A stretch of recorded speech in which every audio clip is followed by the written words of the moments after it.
Today, we are hosting another important name in design. She has the 2005 Professional Association of Design Medal, perhaps the most important academician of design education ever, Meredith Davis. Hello, Meredith. Hello. Nice to see everyone. Nice to see you too. Our PhD student may now ask a questions about design issue. Meredith will answer all of them. Of course, they are watching us from all over the world right now. If the time remains, we can direct our guests for some of those questions. Let's hold Meredith's question bombers.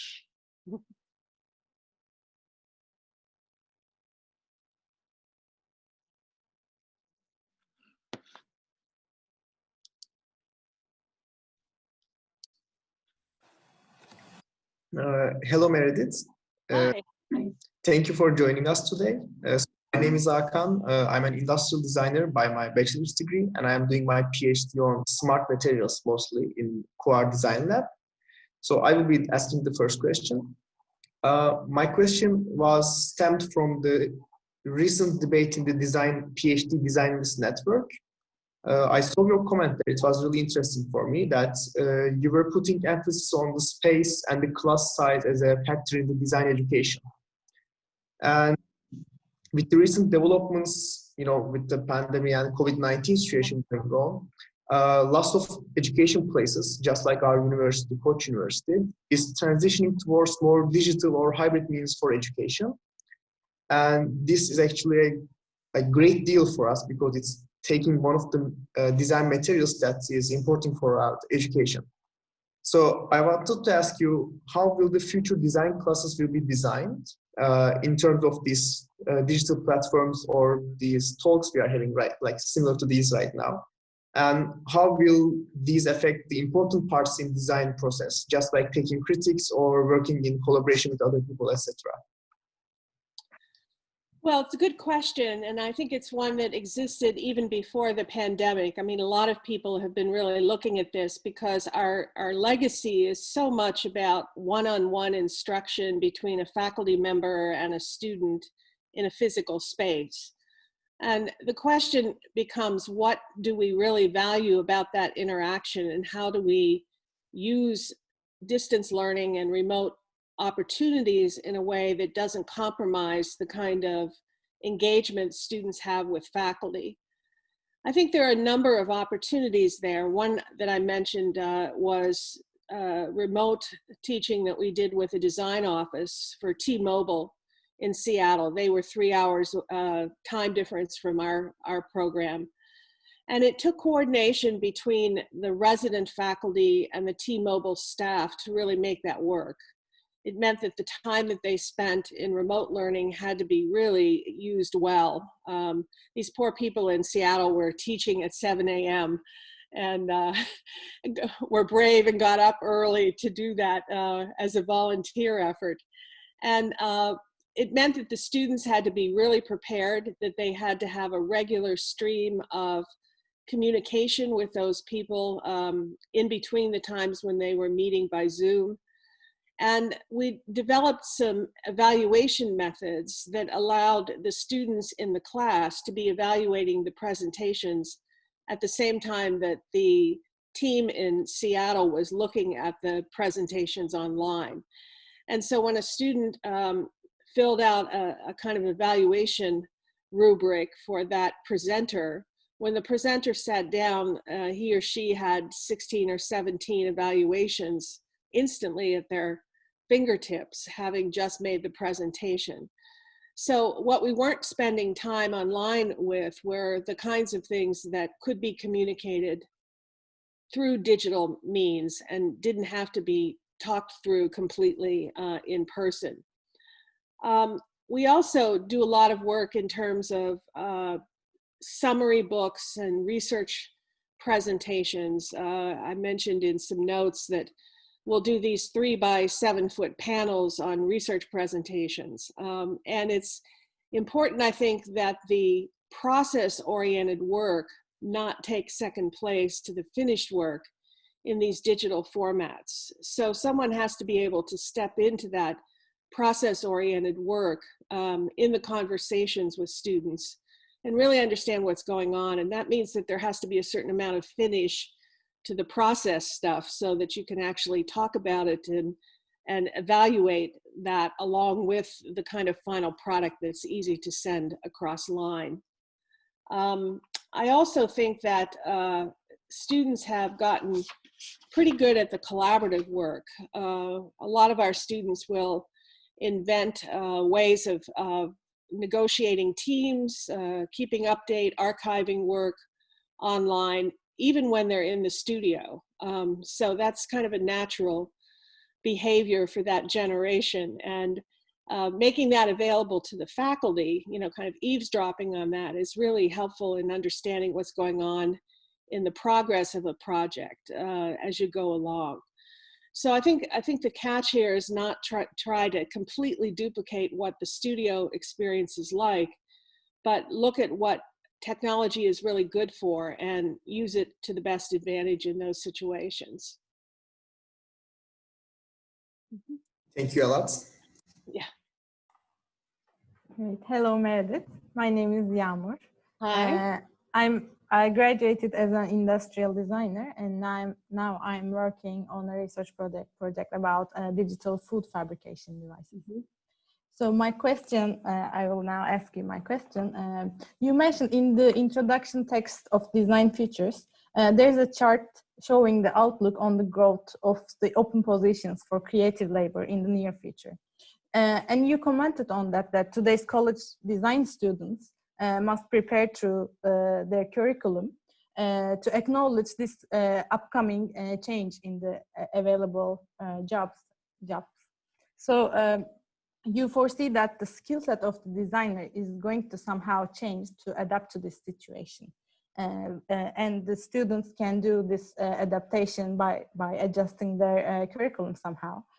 So I will ask, what would you suggest for today's design students? Which subjects would you recommend them to add to their curriculum today? What actions can today's design students can take to adapt to this change in the near future?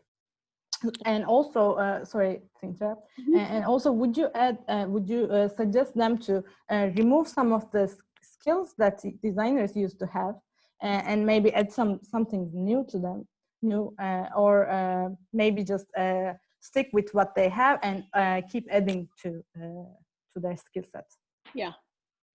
Well, just a little recap on the reference that you're making. The US Bureau of Labor Statistics has looked at projections for the next 10 years of where employment will be. And they track certain kinds of jobs, not all of the jobs that we might imagine for design, but a number of them. And the traditional practices in industrial design, architecture, print-based graphic design, publishing, the kinds of things that we normally associate with a design education are growing well below the national average for all employment. Now, some of this has been upset by the pandemic, but generally speaking, the trends are not high for these traditional jobs. And yet there are a number of schools, I would say in graphic design in the United States, there's 2,500 schools that teach that subject at some level. And the overwhelming majority of them are built on curricula based on these traditional practices.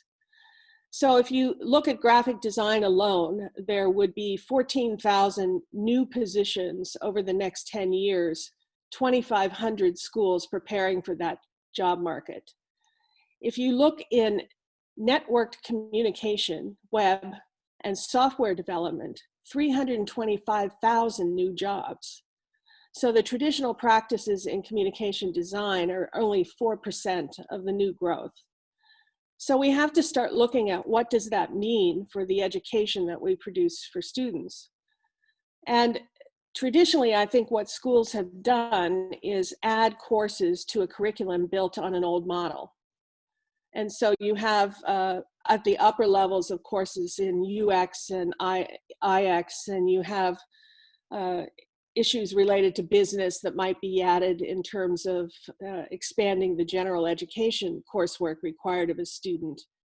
But you don't have reconsideration of those fundamental premises on which that traditional education was built. So I'm offering a kind of diagrammatic model that Hugh Dubberly, who was the original creative director at Apple Computer and VP at Netscape AOL, now a software and service designer, has modeled. And he talks about 3 levels of practice. First, you have the traditional artifact-driven practice. These are people designing messages, spaces, and objects. We move to an interaction design model where all of a sudden we're interested in kind of storytelling, exchanges in technology with people. And then he has something called design for conversation, which he describes as systems, services, platforms, communities. What this represents is a shift in the scale of problems, that problems are more complex. They're requiring interdisciplinary engagement. So understanding of issues beyond the studio kinds of practices that we normally see as the core of a design education. And those complexities are uncertain. They require problem framing, not just problem solving. And they really deal with the kind of subjective decision making about what you're going to privilege over other things, which means that co-creation and participation of audiences in trying to determine what the problem really is matters. And so I think that is not about just adding a tech course to the problem range of what students take on. It's beginning to think about what are the methods and what are the scale of problems and the degree of responsibility students have for framing them that we need to infuse into the design education process. Another model I use was developed by an architect who's now an information architect, Jorge Arango, and it's a PACE diagram, and it talks about our traditional work as designers has been in form and structure issues that deal with how people actually confront design. But more and more we're into the purpose and values driven and kind of governance issues of design. And we have to learn something about that. We have to understand what it means to actually shift a business model or to get to the heart of a community group that's trying to make some sort of change, or understand the long-term consequences of a sustainability issue. And so how students learn that is going to be through other fields, through engagement in this kind of problem definition. I'll give you a really tactile kind of example. We decided that we would flip the curriculum here at NC State from simple to complex, to complex to simple. In other words, if you start with complex problems, can you extract principles from those complex problems rather than this idea that you defer complexity until the upper levels of the curriculum? And in doing that, we asked ourselves, what's the role of drawing? Well, drawing might be helpful as a way of prototyping something, but mapping and sketching relationships is also really important. So drawing classes now include concept mapping of understanding how to model complex problems and begin to see the territory, and then deciding what territory to work in within that larger context. So even in those traditional practices, they change their roles. We're no longer worried about figure drawing or is the shadow right on the side of this object? But we're really worried about what that means in terms of prototyping and showing somebody how something might work. Photography, we don't teach as fine arts photography anymore. We teach it as kind of documentation of understanding how a space is used and people and settings. So I think those aspects of traditional education can also be recast to reflect this kind of larger purpose. Let's see if I have on my notes.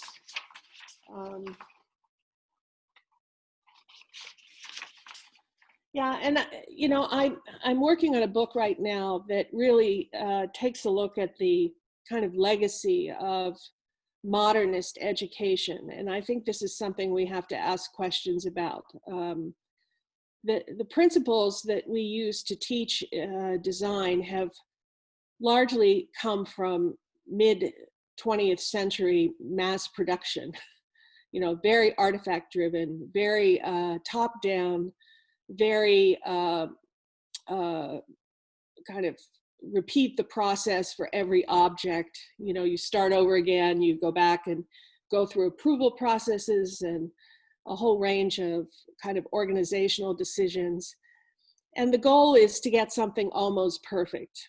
But we don't live in that kind of world now. We live in good enough for now because there will always be another version. So some of the things that I think we have to start questioning are this idea of a single rationalist reality. We know that people are different, that place-based issues, local issues are as important as kind of some global universal understanding of who people are. Problem solving versus problem seeking. You know, we're really needing to frame those problems in different ways and understand the consequences of framing them. The simple to complex curricular structures, you know, that's directly from the Bauhaus. You do a foundation year, simple principles, defer issues of context and audience, and then you move into upper level study that's highly specialized. Courses defined by medium or artifact. You know, if you have a web class, you make web things. You don't ask whether, you know, the web is the right answer to the problem. You know, it's assumed you're going to make a website in a web class. The kinds of issues of types of practice and the artifacts that are made in that, you know, you run out of space. There's too much going on now. You can't make a course for everything that designers do anymore. So we have to question that. This idea that you isolate concepts one at a time for instruction, and you take out anything that's going to make a messy solution to the problem or a messy problem. That's very much a kind of Bauhaus idea. The relationship with the people we design for has changed. We're now designing with them. We're designing tools and systems. People are making their own experiences. So that relationship is no longer asymmetrical, it's symmetrical. You know, we're now in a kind of shared relationship with people. Standards of student performance, you know, when it comes down to it, essentially what we have historically valued is execution, appearance, and craft. And those are not the variables now that count so much, especially when we're making tools and systems through which people make their own stuff. And then this idea of other fields, I don't know what it's like in Turkey, but the United States has something called general education. So roughly a third of a student's curriculum could be in courses other than design. But those courses are proximate, they're not integrated with design. So design faculty don't have much idea of what's going on in those classes and don't make very good use of it, despite the fact that most of what is going on in practice is highly interdisciplinary and involves applications from across the fields. So those are all the legacy of this kind of 20th century educational model that I think we have to go back and interrogate. And when you talk with people, they'll say, oh, we've left the Bauhaus behind. Well, what they mean is they've left, you know, value scales and circle, square, triangle exercises behind. But this tradition is very much a constructed one, but it's seen as natural because it's so pervasive across all of the design education that has been kind of westernized through that model. So I think there's a lot of work to be done there. And that's part of what this future of design education effort with Donald Norman is about, trying to examine those principles and see if they are still relevant, what is relevant, what should we hold on to, and what do we need to let go. Great, thanks a lot. It's Sure. It's been very inspirational, and you gave a lot to think about. Thank you. Thank you. Hey Meredith, I'm Hayati. I'm an industrial product designer, and now I'm a PhD candidate at QUAR, working on wearable technology, especially for sports. So that was a very well explanatory answer, and I have a kind of a follow-up question to that. Okay.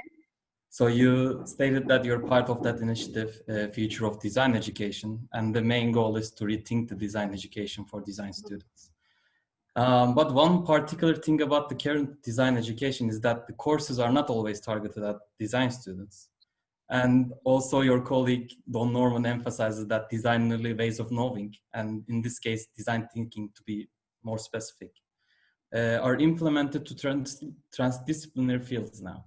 So this lecture is also a good example, as 30 or more than 30 of that viewers are design thinking students from different fields. So my question is, with this consideration, how do you think that design should be taught to different disciplines? And what are the key differences between design thinking as a notion and design as a discipline? Yeah. Well, design thinking, unfortunately, has become such a popular term. It's difficult to understand how people are using it anymore. And I've kind of stayed away from it because I think it has, it has marketing implications. It has political implications. I mean, there are all kinds of variations of this. I think if you go back to some of the earliest writing, and I would point you particularly to some of the work that Nigel Cross and Bruce Archer did in the 1970s on design and general education, you still find some really strong descriptors there that don't have to rely on that term to get things across, understanding abductive, conjectural thinking, using visual modeling tools as ways of understanding things, questioning kind of a holistic look at the problem. And those are actually, I think, initially what made design thinking attractive to lots of other fields. It has more to do with the execution, I think, than the intent in a lot of cases that has made the term less clear than we might have thought. I've had two experiences with teaching non-majors in particular, in addition to some outside workshops. One of them was a course in graphic design theory. And I started that with 25 majors in graphic design. And it very quickly grew to 200 students from 30 different majors in the class. And that required a real shift in thinking about how to teach it. And it meant I had to meet those students where they were. I had to use examples from their everyday experiences. I had to think about methods that were not steeped in the kind of tradition of design process. I had to think about the language I used. And those students actually had a pretty good grasp on concepts without that kind of overlay of the discipline to talk about it. And I mentioned in my notes that I was fortunate I had the design students in the studio, so I could go down deep into those more disciplinary things with them in another venue. But there was just a lot of interest. I don't know why 30 different majors would sign up for a course in graphic design theory, but there was a lot of interest in how communication worked. And that seemed to be something that people saw as kind of point of entry in understanding their world. It also meant that I had to adjust teaching strategies for a lecture class of 200 that I didn't need to worry about when I was teaching a seminar of 25. And that meant often what looked like a chaotic auditorium, but using scenario-driven tests rather than fill in the blank multiple choice tests, using different kinds of teaching methods that had the students teaching the class, putting them in small groups. And so breaking down that structure that you normally associate with somebody standing, showing slides at the front of the room and 200 students sitting quietly in the auditorium. And I think that physical engagement, the students owned the content a little bit more than they might have had I taught otherwise. The other example was a very large university study I was asked to design on teaching critical and creative thinking across the curriculum. And the university identified this as a target for improving student learning. It involved close to 4,000 students and more than 200 faculty. And the goal was to influence every discipline within the university with some pedagogy that would allow them to help students teach or help students do more creative work. You know, creativity oftentimes is assigned to the arts and to design, but they're, you know, putting somebody on the moon is a creative act. You know, writing a book is a creative act. So how do we help that kind of thinking develop in disciplines that are not as typically associated with creativity? And the way we did that was to train faculty in what are basically design-based pedagogies. You know, how to use scenarios, how to use visual modeling, how to use rubrics, how to use issues of, you know, diagramming and mapping as ways of understanding concepts. And so we put faculty through 1 week of training, and then we followed them for 2 years in their classes, and we had a number of ways of collecting data on student performance. We used a critical thinking test developed by Tennessee Tech, which was very good for critical thinking, but was not very good for creative thinking. So one of the tasks was to develop a rubric that could be used by faculty in any field to evaluate student work from a creative standpoint. And we found that faculty were really anxious to do creative work. They just didn't know how to score it. And scoring was a big deal. They had to give grades in the class. And so all the things that we gave faculty in that training, it was that rubric that got the highest marks from the faculty. And they still use that today. And so I think in many cases, what we've found is that there's a lot of openness and a lot of interest in collaboration with design in these teaching methods, but it takes some work to make sure that you meet on a common ground of understanding what you're evaluating and how those things are structured. Coincidentally, the highest rate of change in student behavior was in large lecture classes. One of the things that we did was pick the classes that had the worst student reviews in the university, the highest number of failures and the highest number of repeat courses to get a better grade. And those large lecture classes is where there was the most student improvement. So that was a good finding because the economics of universities put a lot of first-year students in very large lecture classes where they're completely unknown to the faculty member, don't do creative work, and that sets the pace for them for the rest of their time in the university. So if we could change that component alone, that was seen as a plus. Okay. Thank you. Sure. Hi, Meredith. Hi. My name is Pelin, and my background is on business administration and media and visualize. And I'm a PhD student, and my research topic is reflection, well-being, and social media. All of them almost. So my question is, throughout your career, you have been a strong advocate of research in design education. And in Design Futures, you also point out that undergraduate students who expect to practice during the next half century must be research receptive, able to read and apply research findings in their day-to-day work. My question is, what are your suggestions to teach undergraduate students to be research receptive in design classes, especially to those who don't have a design education background? Well, this goes back to the problem framing issue that I talked about earlier. The tradition, I think, in design, and I would say also in other curricula, not just design, is for faculty to develop assignments, oftentimes stripping them of their complexity, so to foreground some particular issue. And giving students a brief of some kind, a kind of list of criteria that they have to hit to be successful in the assignment. And so it's a problem-solving strategy. And we hear a lot about problem-solving in education. I think people are obsessed with that. What we're not hearing about is problem-seeking.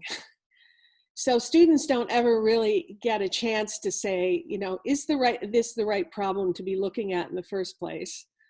They're often, if you bring in outsiders to review their work, the outsiders are often criticizing the problem, not the student work. And that's not fair to the student. They're being held accountable for what the faculty developed.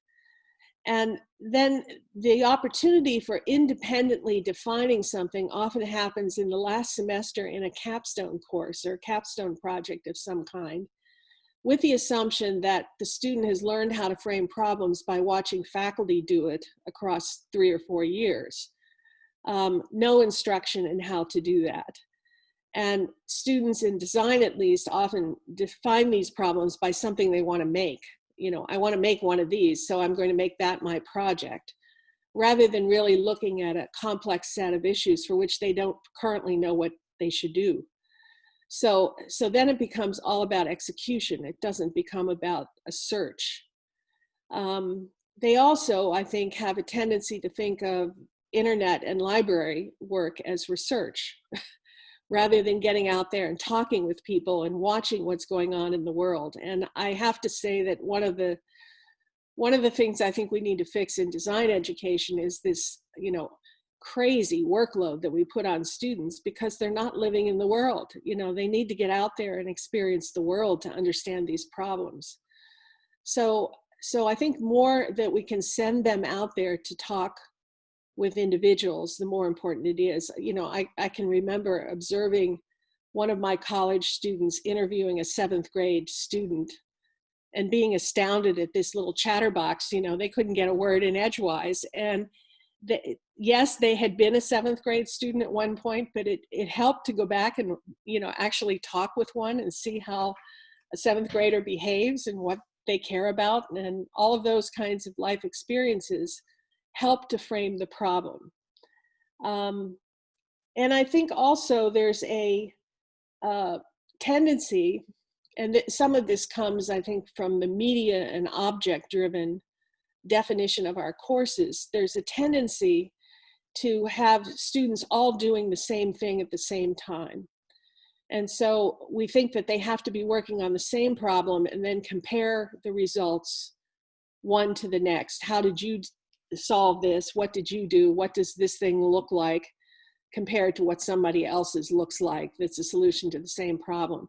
Students can learn a lot if people are working on different things. And so if we think of ways of structuring those investigations, comparing them, it's much more interesting. So for example, I describe a project I do in which I have the students generate a set of topics: wearing a seatbelt, conserving water, a whole range of kind of social issues. And then I make a list of different audiences.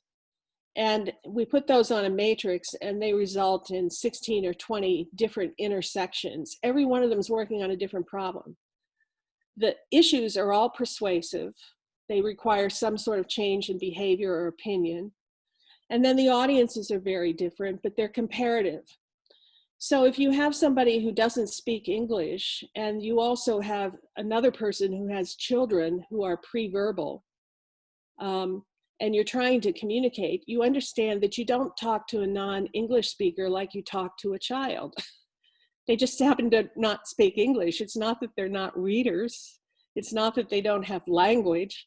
And it's that comparison that makes it interesting. All of a sudden, you can't get away with cartoons for everything. And if you talk about the research that it takes, those students share an audience. They can start building research walls and topics around the user. And they share a topical group. They can start looking at the history of seatbelt use, for example.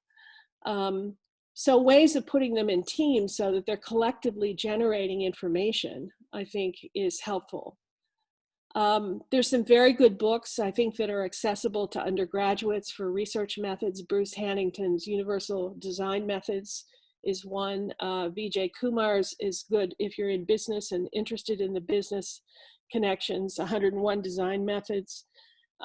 So it's helpful, I think, to put those things out there. We've also done projects with graduate students looking at how you use technology for research methods, looking at ways of engaging communities. We had one project that was trying to decide what to do with a location within the city that had received very little attention when everything else around it had gotten a lot of kind of gentrification and city involvement. And so the students developed a really nice little exercise for citizens to develop a town square and put up a monument. And it was a little scenario. It had nothing to do with the reality of what was going to be built. But in deciding what a town square and what the monument would be, brought out a whole lot of values from the community about what they cared about. And the way to deliver that through social media was really helpful because that's where the community essentially met, because it didn't have a common space that brought people together. So I think also looking at the use of technology and beginning to get that kind of community engagement, and how do you make that interesting and worth sticking with, you know, not something that is simply a political poll. I also think that, you know, as we're moving toward problems of greater complexity, we have to give students ways of facilitating those discussions visually and through engagement in kind of co-creation processes. And so mapping and diagramming, again, I think are absolutely essential. They help groups that don't have a shared language reach some consensus on what things mean. Skills to me are essential at the beginning. And they also help define the territory that students are working in. With our beginning students, the very first studio teaches them to concept map. And so they'll build, we put an object at the center of the map and build out physical, cognitive, social, technological implications of that object. So let me give you an example. If a student is designing a product, a washing machine, and puts that at the center of the map, from that point, they can get to the use of phosphates environmentally. They can get to gendered objects. They can get to the issues of a time when we washed clothes on Mondays because we didn't have electricity. And when we got more electricity and could wash at any time because of convenient objects, what did we do? We went out and bought more clothes. And so we did more washing. And they can start building out those issues and then identifying a territory to work in, knowing that all that other stuff is around it. And, you know, hang that in their studios. And when they start to stray from what they said their goal was, let's go back to where you were on that map. You know, and what is the connection to this? You know, I think the contemporary problems exist in the relationships between things, among things.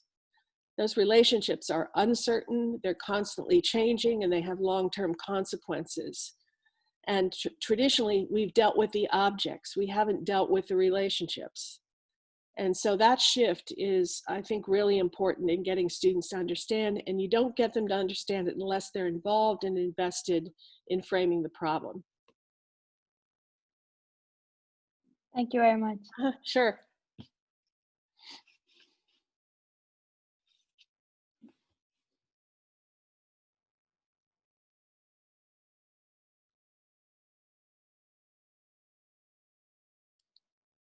Who is going to ask the next question?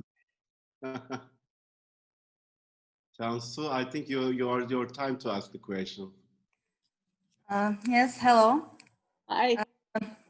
I am Cansu and I come from an architecture background. Currently, I'm working on transformation of architecture with the change of user behavior. So as you already mentioned on design features, creating user experiences in a technology-driven environment requires working with users rather than designing for them.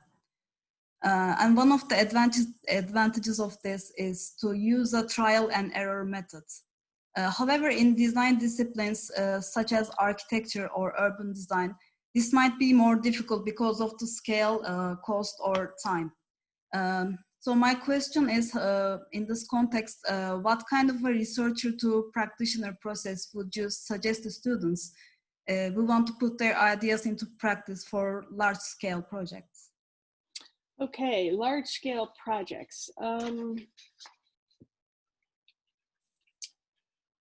Yeah, I think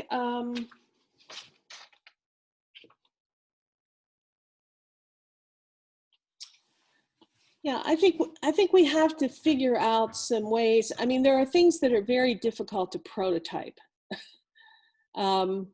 Services, I think, are a challenge right now to prototype, as well as physical spaces that are very large. And I think we've got to get people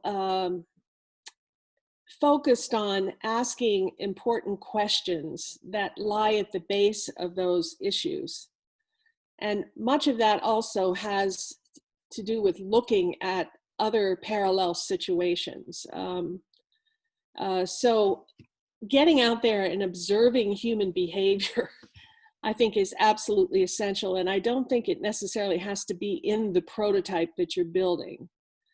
So people behave certain ways in certain situations. So an elevator, for example, you know, prompts a certain kind of behavior. It tells you something about closed spaces.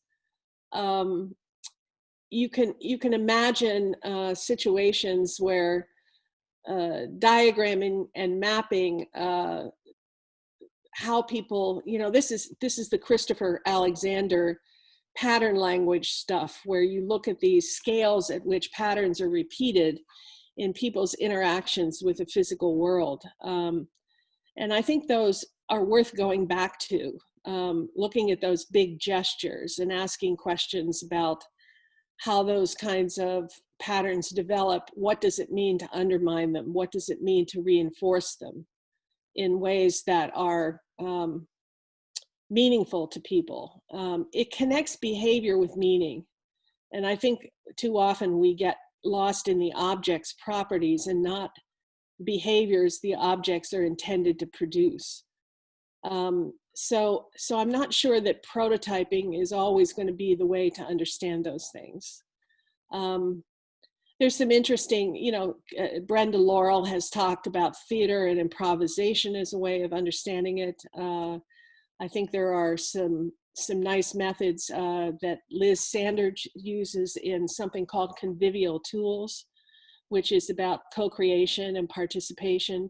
She says there's what people do, what people say, and what people make. And those things don't always align. We have to, I think, watch for our language in these investigations, these research investigations. Fred Dust at IDEO described a project to me one time. He said that they were studying the issue of luxury, and they asked a woman what her pattern was in using luxury products. And she said, "Oh, I don't do any of that." And they followed her for a week and saw her making a regular nail appointment to have her nails done. And they asked her about it, and she said, "No, that's not luxury, that's essential." And so oftentimes the problem is because what we think something is and not what people think something is. And so, you know, really understanding those patterns of behavior, not just kind of recording them, but really understanding what they mean, I think is critical. And, you know, part of your question, I think, also gets at some of this issue of the kind of hierarchy across design programs at different degree levels and different degree types. And where should we be teaching things, and what kinds of things should we be teaching? And I sent you a little diagram, for example, the master's program at NC State. Because we have both PhD, master's, and bachelor's study, we have to be really careful about how we define the differences among those things, so that we're clear when we're operating at one level that we're not confusing students. And so the master's program, for example, in graphic design is, most of the students there will leave and go into software development, but the task is for them to ask really good questions. You know, undergraduate education is often about finding answers. Master's study is about asking good questions and then speculating on what opportunities there are within those questions through studio projects. Our PhD program is really evidence-driven. And so there we're looking at how do we actually generate knowledge and theory that's applicable in practice. And those students are not working in a studio way. So the research at those three levels is, you know, that's why I talk about undergraduates being research ready, master's students, you know, beginning to pose researchable questions, and doctoral students really having the research skills to execute a research study in a way that is acceptable and understandable to people from outside of design. So I think we have to work on that kind of clarity across different kinds of programs as well. Thank you so much for your insightful answer. Nearly we have 10 or 15 minutes, so continue the questions, yes. Okay. Hi, Meredith. I'm Maria Laura. I'm originally from Chile. My bachelor is in business engineering, and I did my master's degree in innovation and design. Here I'm a PhD student. And I was looking at your work that it's related to doctoral research and the need of doctoral research on design. So you have proposed different requirements that are needed for this task to be successful. For example, having the library resources, having the research infrastructure, posing interdisciplinary challenges, and students presenting in conference, between others that I think that are applied in most of the design labs that do research today. So under the current context of the pandemic, much of the things that we do have changed a lot, and everyday life as a doctoral researcher or doctoral student has also changed, and might impact how the future of our work is done also. So I wanted to ask you, like, what do you think, or how do you think the future of doctoral research on design would be, and what are challenges that you might be observing now about our work being done remotely? Yeah, well, it's going to be more difficult, I think, to do the kind of face-to-face work that we typically would do with people. So you're going to have to rely on Zoom and observational techniques that really use technology probably more than we would normally have preferred to do that. But I think there are other things that can help. I'll give you an example of a really nice study one of my doctoral students did on, he was interested, he's a software designer, and he was interested in note-taking software. And he decided to study how people used visual spatial techniques in their note-taking. And there was a lot of research done on note-taking from lectures, but not much in terms of note-taking from texts.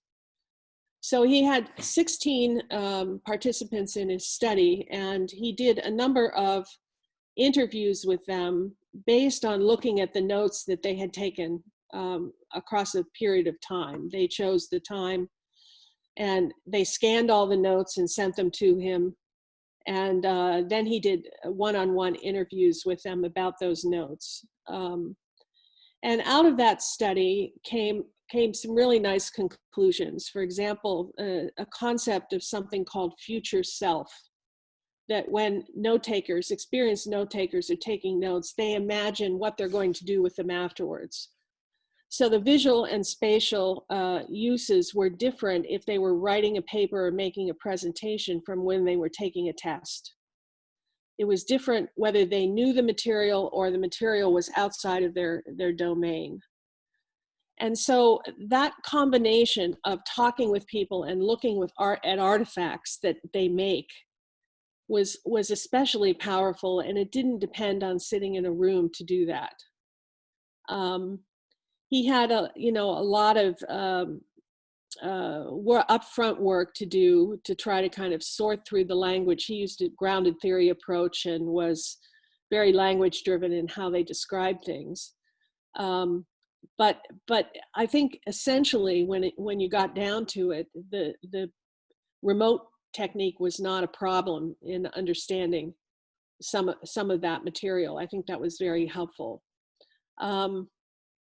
Also, I think we need to start looking at some of the interdisciplinary implications of the kind of work that we're doing, and it's pretty hard to avoid that today. And I'll refer you to Julie Thompson-Klein's work. She's done a number of books on this, and she talks about 3 kinds of interdisciplinarity that are happening. One is this bridge building between 2 disciplines that remain pretty much intact, that you don't see serious erosion in the single discipline. They just start collaborating. And in some cases, you can see ethnography and ethnography and design, or human factors in design, having that kind of collaboration. In other cases, there's a restructuring of fields and parts begin to change. And so methods get borrowed and things start to morph. Service design, who knows what that is in terms of traditional kinds of design practice. It involves business, it involves issues related to anthropology and sociology, it involves psychology, it involves traditional kinds of design fields. And then there are those concerns that are kind of overarching, and I would say design thinking is a good example of one of those, where different disciplines share an interest in the same area. And I think we have to start thinking about what we do pedagogically to accommodate those. All 3 of those kinds of things are happening in design at the moment.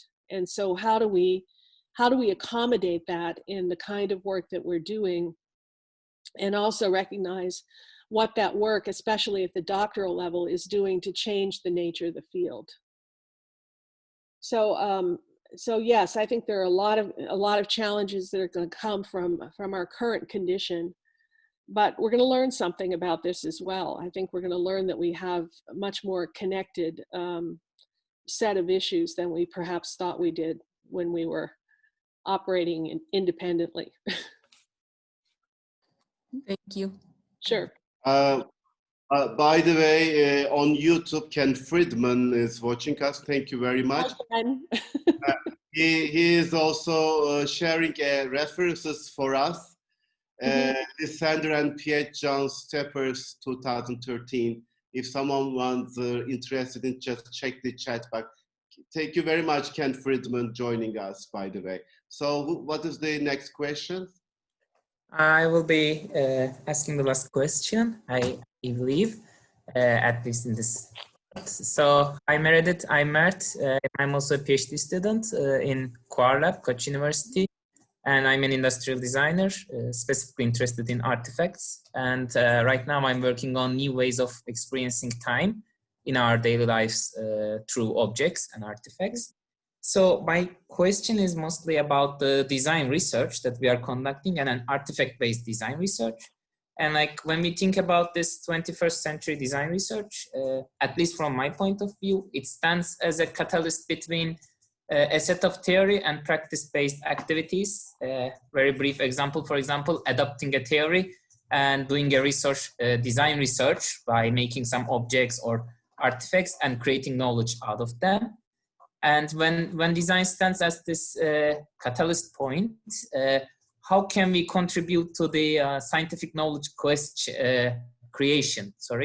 Like what are the boundaries of this scientific revolution as far as reading from your from Kuhn's model, if we position design research in this perspective? So. Okay, well, hi Ken, this is my article for you, Ken. I've just finished an article for Ken Friedman on this issue. All right, let me back up. There's a little history here that might be helpful, and that is in the reclassification of institutions in Europe to facilitate the movement of students across countries in various degree programs. And that was the impetus for a lot of what has happened in the development of practice-based PhD programs. This has created a lot of confusion. In the United States, PhD programs are not practice-based, they're evidence-driven and more aligned with the kind of tradition that you see in PhDs in other fields. Now, I'm not saying that practice-based work isn't interesting and shouldn't be done and people shouldn't get degrees for it, but it has created a kind of indeterminate standards that we apply to research that I think the field has to sort out. And the difficulty has to do with the titling of these degrees as PhD degrees. In the United States, if you're doing a practice-based doctorate, you do it under a Doctor of Design. You don't do it, it's like the difference between a PhD in medicine and an MD in medicine. The degree titles kind of signify the nature of the study. So if we go back to the kind of reference to Frayling's classification of types of research, the first criticism I would raise there is that those classifications really come from Reed's description of art, and they don't account for the kinds of things that are going on in design today. So it's difficult, I find, to map that directly. One of the frequent references in practice-based programs is to Donald Schoen's reflective practice, where he talks about move making and hypothesis testing as what a practitioner does. But if you read Schoen further in, he also talks about researchers looking at design, and he describes those as people different from designers. So I think he's using the term research rather loosely in the reflection discussion, and rather specifically when he gets to the research discussion later in his books. And then there's some interesting work. Michael Biggs has done this on the rhetoric of research, and he talks about whether research can be knowledge. And Biggs really describes knowledge as something that has to have, he describes practice as producing points of view, not explication.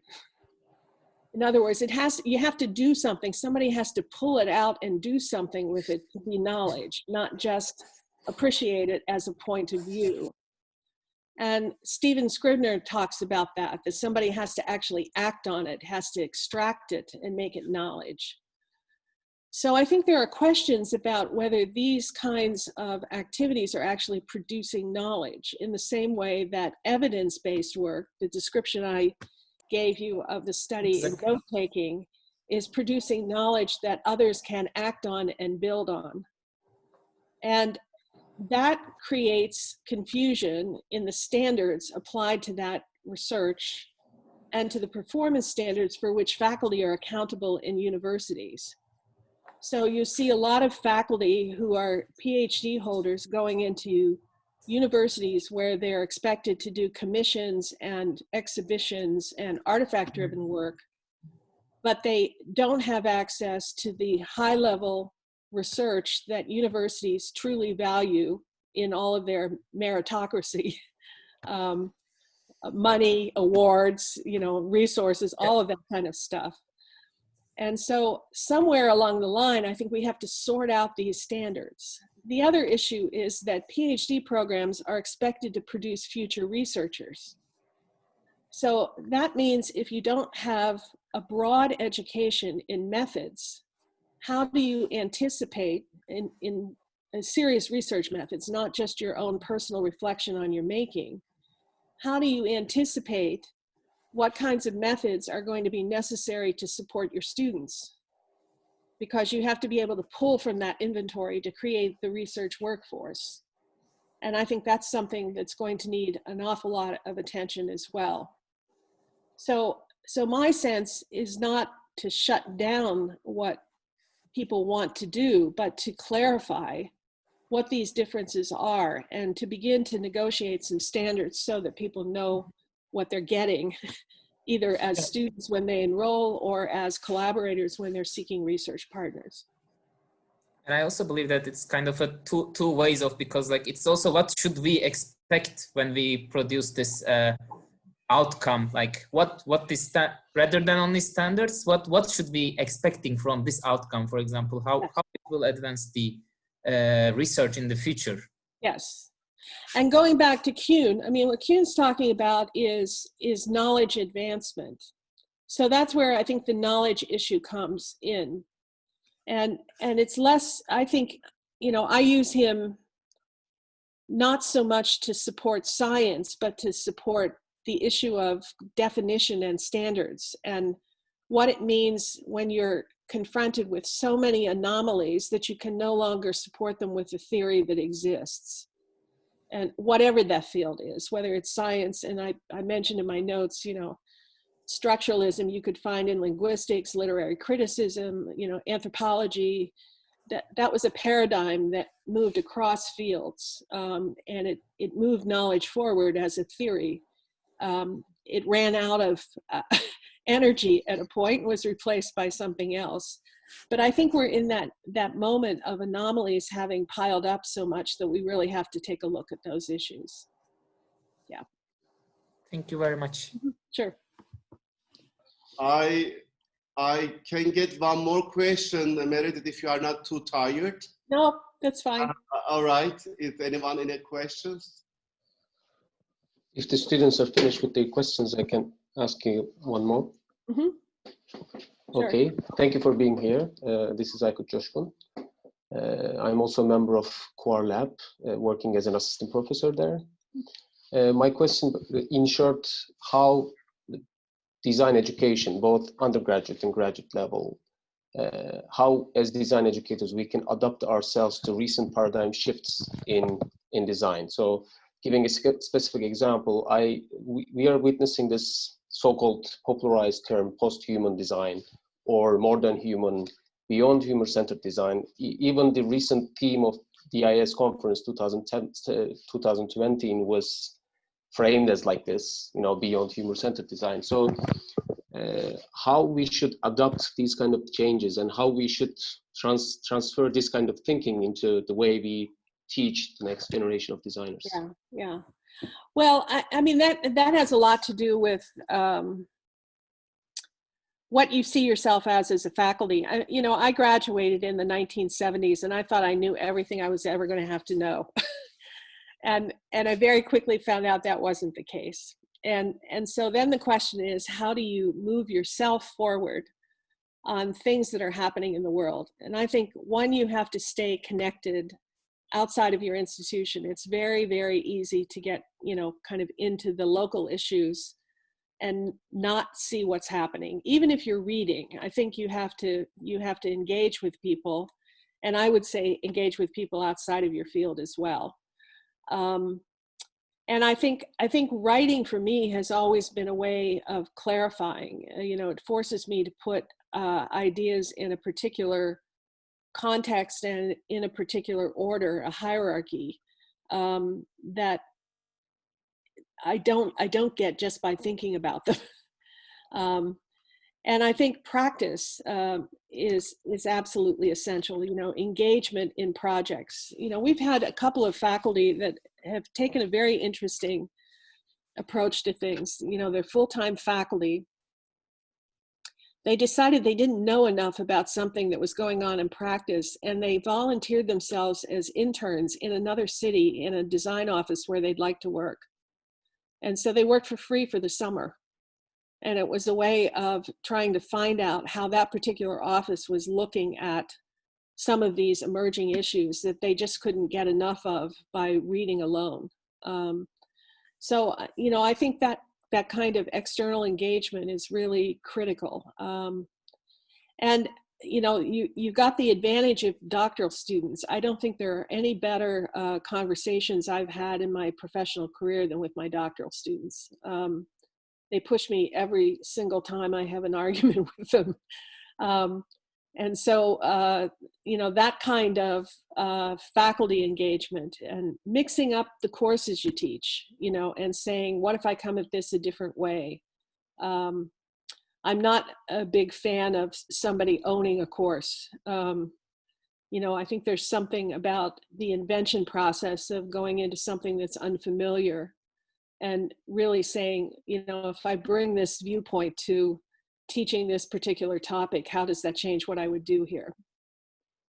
So, you know, it's a great time for experimentation. You know, fortunately, I think universities are interested in that as well. They realize they have a dilemma on their hands handling all of these crises on the outside. So there's a certain kind of openness that I'm seeing in universities right now for that. Okay, we are nearly ending, but just a maybe short answer. Someone is asking, Fernanda Mendes, knowledge is also sedimentary, but we live times of high volatility. So how to deal with this? The kind of the volatility of knowledge, is that the essence? Okay. Yeah. Well, that's a constant. Knowledge is always volatile. You know, I think, you know, the velocity of that, the velocity of change is really the issue right now. And, you know, that, I think, you know, admitting that we deal with uncertainty and that what we're doing is prototyping, you know, and subjectively defining things to see what the outcomes will be. You know, that's just the nature of the business that we're in.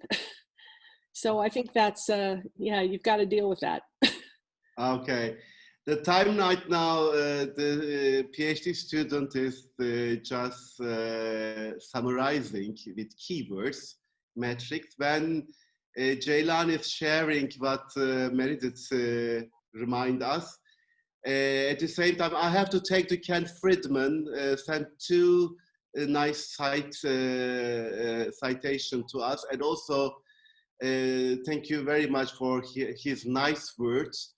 And I also believe that he says Meredith is one of the stars of our field. Yes, I agree with that. Yes, Ceylan is now sharing the metrics. We see what kind of keywords we get it from this nice talk.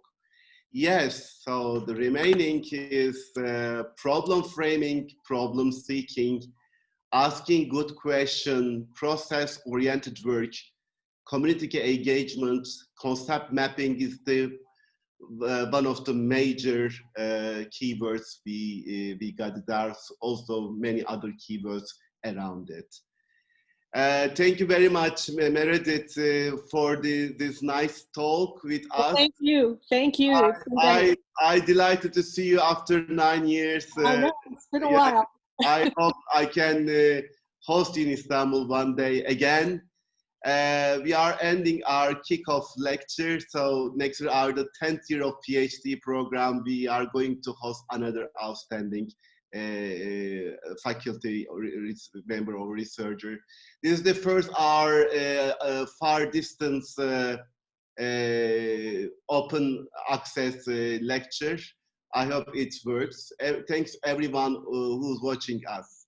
Have a good day. Thank you. Stay healthy, everyone.